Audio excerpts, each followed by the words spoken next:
In this episode of the Cool Parts Show, 3D printing and computational fluid dynamics come together to enable more efficient airflow. This episode was originally broadcast live within the IMTS Spark platform. It has some lovable live broadcast roughness to it. Hope you enjoy.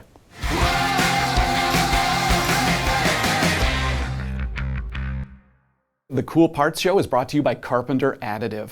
The company's Athens, Alabama Emerging Technology Center is an end-to-end additive manufacturing production facility with everything from material development to post-processing under one roof, ready to help you with your next metal 3D printing job. Check them out at carpenteradditive.com. Now back to the show.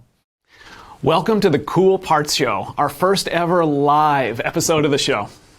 That's right. We are going to be talking today live with some of our experts. They're going to be here to answer our questions, but more importantly, they're going to be here to answer your questions.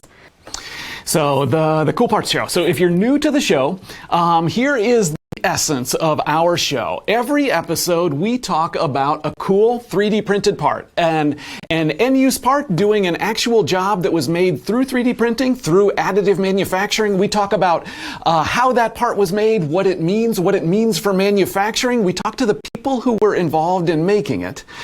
So, Stephanie, what is the cool part you have for us today? So the cool part we're going to be talking about today is this one right here. This is an air duct.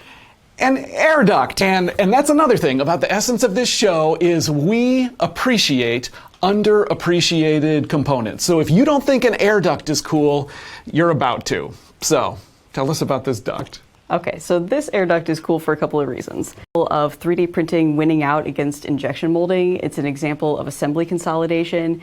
It's redesigned through simulation, fluid dynamics specifically. It's two different companies collaborating, working together, and it's 3D printing helping 3D printing. So that's a lot of questions. 3D printing helping 3D printing. Talk about that. So this air duct is part of this 3D printed assembly. They're both 3D printed, and they go inside of the same kind of 3D printer that was used to make them. So these are all parts for the multi-jet system from HP. Okay, so you said companies working together. HP is obviously one of them. What's the other one? The other one involved here is Siemens. What's their role? So Siemens, as a major software company, their software was used to simulate the fluid dynamics, simulate the air going through this air duct to arrive at this design, also for build preparation and print simulation. Okay, multi-jet fusion, so let's talk about that. Polymer 3D printing process from HP uses a powder bed.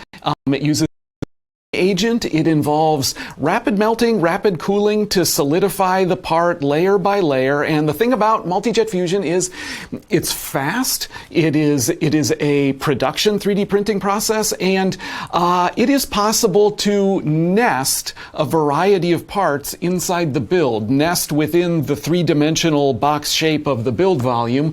So this is a 3D printing process at production speed and at production scale. Yeah, and so actually part of that build preparation simulation was figuring out how to nest a bunch of these parts together. So if you look on the floor next to your chair, you have an example of what one of these builds looks like. Okay. All right. This is the build. Oh, I'm obscured. All right. So this volume of parts made through 3D printing, made in one 3D printing build, and you said this is 3D printing winning out over injection molding. They could have manufactured this through injection molding. Why 3D printing instead? Right, so good question. So I mentioned assembly consolidation earlier, and I want to show you an earlier version of this part. This is a simpler looking version that's also 3D printed. But originally, HP was thinking they were going to injection mold this air duct. The issue was that this would have been like 6 different injection molded parts that then they would have to assemble together. And so they originally went with 3D printing with this design as a way of avoiding all that assembly and tooling because they could print it as one piece. So let's talk about that. Okay, so Previously injection molded, previously in how many different parts did you say? 6. Okay, so 6 different components, meaning 6 different mold tools, and then assembly work on top of that. There was labor involved in doing the assembly. So if they get away from injection molding, that means no mold tooling needed, no assembly work needed, and because molding is a high volume process, they would have had to make like big batches of each of those different 6 parts and inventory all of those. So getting away from tooling, getting away from assembly, getting away from inventory, that was enough to justify 3D printing. And yet, there's still this, which is weird. Can we talk about the design weirdness? Yeah, absolutely.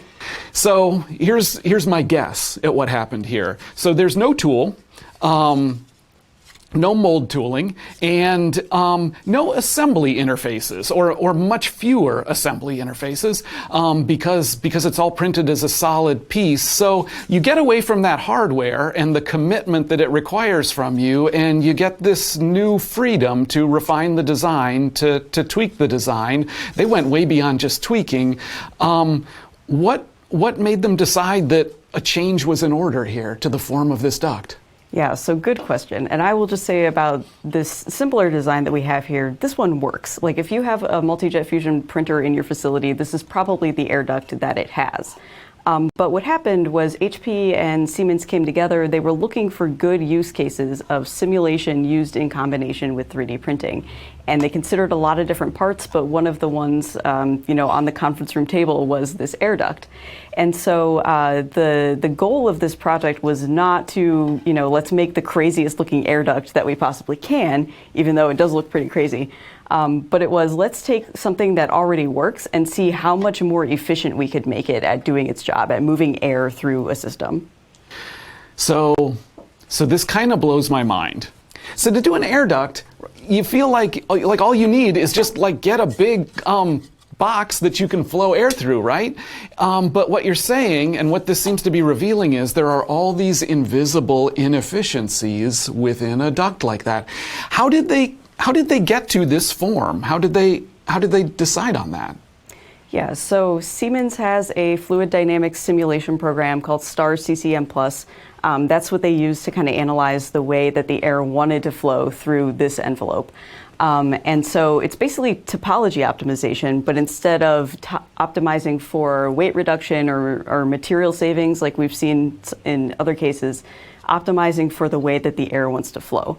So like you said, instead of one big space for the air to move, there are now these 4 individual channels that basically represent, what the most efficient path is for the air to travel through this geometry. So this is so crazy. You said how the air wants to flow, right? So this is a picture and a physical construction of how the air wants to flow.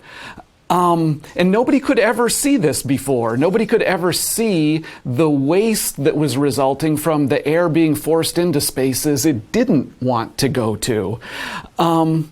So what if all ducts were like this? How much energy are we losing? Yeah, and something I think is interesting about this is this is a geometry that a human would probably never come up with. A human would design this. Mm-hmm. And so this is something that really you need software to arrive at that. So that's what I'm seeing here. This success is really 2 different technologies coming together. There's the computational power of the fluid dynamics model, shape the airflow this way, and then there is and that resulted in a form no designer would have ever constructed. And then there's 3D printing, digital manufacturing, allowing the production of a form that couldn't be made any other way. So these 2 technologies have found each other now, the computational, the 3D printing. Now that they've come together, will more ducts look this way? I think that's possible. I mean, think about all the air ducts that are all around us, in our houses, in our cars, in our 2D inkjet printers. Like, I'm sure there are lots of places where we're wasting energy by moving air in inefficient ways. Yeah, so the air duct leading away from my air conditioner, if it rattles, that's a sign of energy being wasted because the air doesn't want to flow that way. Do HP and Siemens know how much energy savings they've won by going to this design? So that is a great question, and I think now would be the perfect time to bring in our experts. So joining us today are Ashley Eckhoff from Siemens and Louise Valdez from HP, both of whom worked on this project. So Ashley, Louise, thank you for joining us. Yeah, it's our pleasure. Yeah, our pleasure. So you have been listening in on the conversation so far, and we're at the point where we want to ask you some questions. So Pete just asked about the performance improvement. So how much better is this air duct at moving air than this one? Do you want me to take that, Luis? Yeah, go ahead. So as you guys described, the way this system worked, we started out with simulation, right? So it's a simulation-driven part. And in order to make the system work the way we wanted to, we started out with the simulation of the original duct, right? We needed a baseline. So we simulated that and understood what the flow was in that system.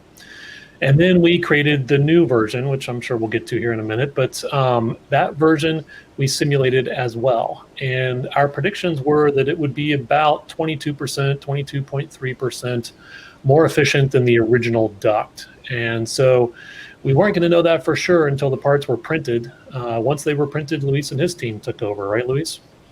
Yeah, exactly. So when I first saw the results, I was like, wow, hang on, that can't be possible. And effectively, I went into the lab, and then we measured the amount of air that we're pushing on one side and the amount of air that was coming out on the other side. And effectively, we saw a 22% improvement as predicted by the software, which was kind of very surprising to everybody in the project. It was a really cool moment for all of us. So it never occurred to me that something as simple as an air duct could be wasting so much energy. I guess, Ashley, can you talk about the simulation software? Tell us a little more about that. How does it work? Sure. So as you guys mentioned, it's based on topology optimization. So if anybody's before, they've seen all kinds of topology optimized parts, right? They're kind of these organic HR Giger looking things that people make. And those are all designed by software. So this is using the same technique, but applying it to a different goal. So as Stephanie mentioned earlier, most of those parts are designed to optimize material usage or to minimize weight. In this case, we're trying to optimize the flow of a fluid through a volume. So we start out with the overall volume that the fluid can possibly take up. In this case, we used the volume of the interior of the original duct as sort of our envelope. And it works in the same way as other topology optimized systems do. You take that volume and you start chipping away and throwing away all the pieces that you don't need. And the reason you do that for fluid optimization is because if you think of like dropping a leaf in a stream, sometimes it's going to rocket down that stream if it's in the right path and it's going to go really fast. Other times it may get swallowed up in a vortex over on the side somewhere. And it's those vortexes that we want to get rid of. They basically slow down the air through the system. They cause a recirculation. And that's what the software does. It takes those areas and throws those areas away so that you're basically left with the optimal stream as the only path that the fluid. And so, Ashley, I think that the fluid dynamics software led you towards this geometry, but I think you still had to do some design tweaks. Is that right? Yeah, so what comes out of Star CCM Plus and any other system that works this way is the interior volume, right? So it's the area inside the duct, the optimized area inside the duct. But I still have to make a thin part out of that, the duct that we that area. So you have to do some offsets, you have to do some smoothing and things like that. It's not, it's not just a one button push and boom, here's your part. There's definitely some design work in there. And one thing to notice is that it was kind of funny. The first time we made this part, we did the offsets, and I wasn't paying very much attention at the time because we were kind of in a hurry. We had a deadline. I wasn't paying attention to the wall thickness. And the first one we printed in it, where I'd let the wall thickness get too thin, and that was my own fault. I forgot to run the check before I sent the geometry to Luis. And you run the check, you figure out that area, you make a small tweak, and you print it, and it turns out right the next time. So, it's one of those things. It's trial and error. I guess I want to hear about just sort of the mechanics of the build. Luis, like how many parts do you build in one batch? What's the build time? Yeah, so for this particular part, we're able to fit in about 26 parts in one build. And one build normally takes around 10 hours a day, 10 hours to print, plus a few hours to cool. So, in practical terms, you're getting about 26 parts if you do one shift a day, or 52 if you have 2 shifts a day. So speaking of timelines, I'm curious about the kind of design and iteration process here. How long did it take you to arrive at this geometry from, kind of starting with this one as your starting point? Yeah, I always like to say that the mother of all inspiration is a deadline. So we had the original duct was designed by a mechanical engineer in our team who had, normally this takes a few months to design, test, print another version, and the whole cycle took about 4 months. And in our case, we were able to come up with this design in about 1 month, which is quite significant, because not only you reduce the time to design, but you landed on a solution that is much better than what you have done on your own. So that's and it was one of the highlights of the project. So here's a question for maybe both of you. What you're describing here is a learning process, and so you take something as innocuous as an air duct, and even you guys, the 3D printing experts, you're learning things as you go. You're figuring out how to design it better, how to make it better, and I guess where that gets me to is so is this part a good use for additive manufacturing? But I guess larger than that, what does this part show about what kind of opportunities are available when you rely on 3D printing as the production process? Luis actually really described this well once. We started thinking about all these other applications for this same technology, right? So as you guys were talking earlier, any place where air flows, vacuums, fan systems, any type of ductwork in a car or a train or a plane. But even more than that, since the HP printers print fluid tight material, you can do any type of fluid, right? So it could be optimizing the cooling in a battery pack for an electric vehicle. It's anything where a fluid is moving. You can theoretically use this system to improve the amount of flow through a system. And it's really cool because it's kind of this inflection point that's coming where design is shifting from a human-centric endeavor to a software or system-centric endeavor. Luis talked about his engineer lovingly crafting this beautiful, duct part, the original one that he worked really hard on, made all these nice radii, it looks beautiful. And then, that takes 4 months, and you throw it into the system, and the system takes, 4 weeks with me mucking around, tweaking with it at the end to do something that's actually optimal. So it's really interesting time to be designing these things, and additive manufacturing is the technology that enables it all to happen. The couple of things I'll highlight to me, which were very significant, it happens over and over, and I bet the same thing happens in every cool part show, which is the importance of design. That's really critical to get the benefits of additive manufacturing. It takes a very different approach of how you think about the function that you want to achieve. And you got to have that super clear in your mind, and then you figure out the geometry in the end. So that's one highlight. The second thing is not straightforward. In fact, you're right. I've been working on this for more than 10 years, and every time you need to get a lot of experts on simulation, on design, on printing, on post-processing to actually come up with a part that is viable for production. This is where HP and Siemens partnership comes. So we did this once to put it in our production line, but also to reach out to customers and show what's possible. And we're here to help. If anybody in the audience is interested in figuring out how this combination of technologies can be used to solve a problem in their own company. Yeah, and it's a real symbiosis between software and hardware. The software creating the initial design, and hardware systems like HP's being able to print those at scale, enough to go in the HP printers, right? So it's a real combination of those together that enable this sort of thing to happen. All right. I think I got this. Okay. Start with this one.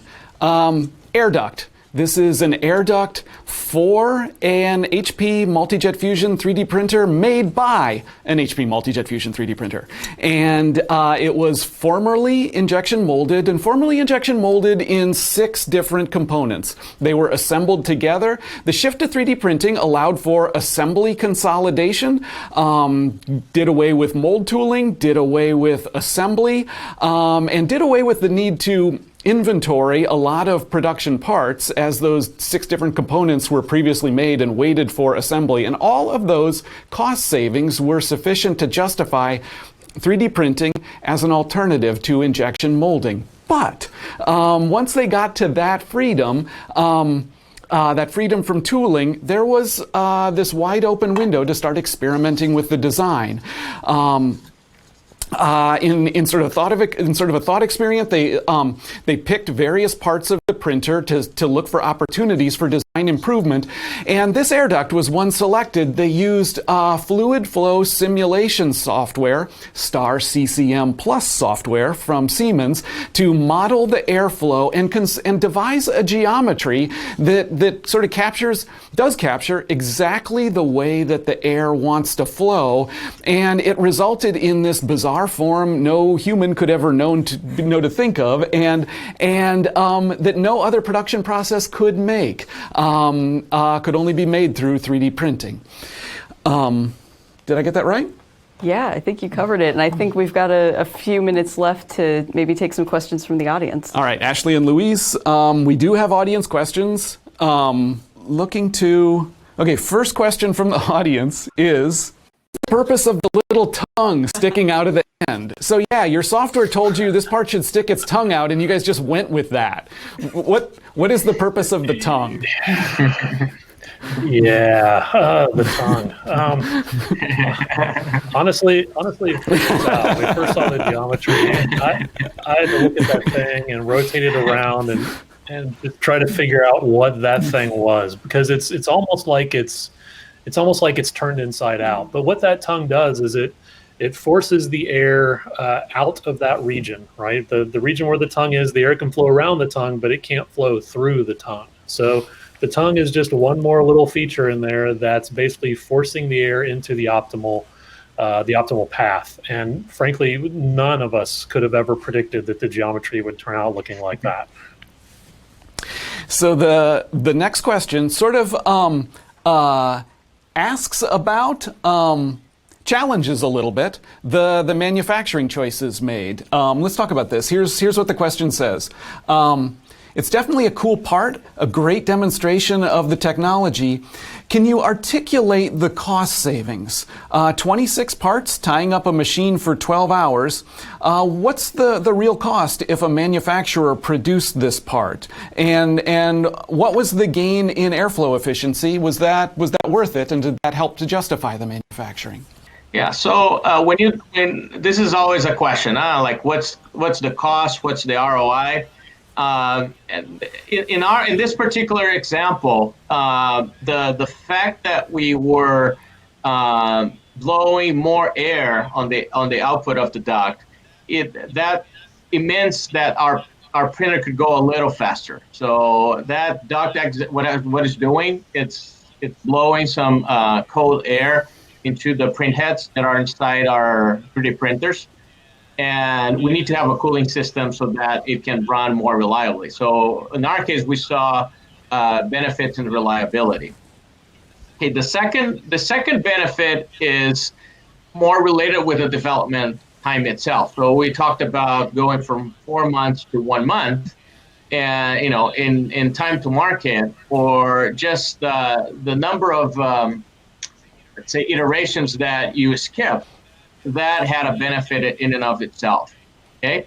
The other benefit is once you go to production, if you find a mistake, we can make that change anytime. So if you look broadly apples to apples on what a molded cost would part, and you look at just the amount of plastics, you may see that the benefit is unclear. But when you look broadly across the product life cycle, the benefits are much clearer.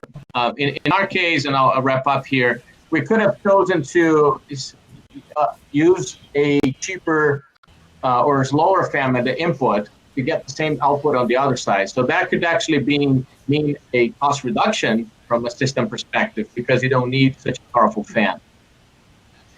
Ashley, any other savings you might think of? Yeah, so I think one interesting thing about this is that even though we concentrated on this one duct part, that duct is part of a larger system.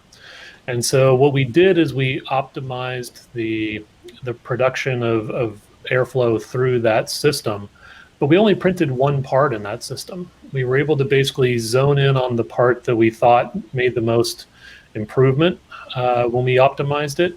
And so you don't necessarily have to bite off, the entire world here. You can make things into smaller chunks and print those at a much lower cost and get yourself the improvements you need without, theoretically paying extra money you necessarily don't need to do. But again, as Luis said, these are all things that kind of happen through the analysis and the design phase.